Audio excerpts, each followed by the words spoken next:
আজকে শেখ হাসিনা শুধু তার পরিবারকে ধ্বংস করে নাই, শেখ হাসিনা আওয়ামী লীগের মতো একটা ঐতিহ্যবাহী দলকে নিশ্চিহ্ন করে দিয়েছে, ধ্বংস করে দিয়েছে। আজকে আওয়ামী লীগের লোকেরা নিজেরাও আজকে মাথা উঁচু করে কথা বলতে পারে না।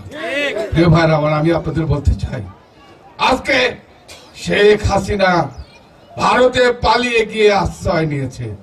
বাংলাদেশের মানুষের এখন প্রত্যাশা, যাদের সন্তানকে হত্যা করা হয়েছে, যাদের সন্তানের বাবারা আজকে দাবি করছে শেখ হাসিনাকে ফেরত দিতে হবে।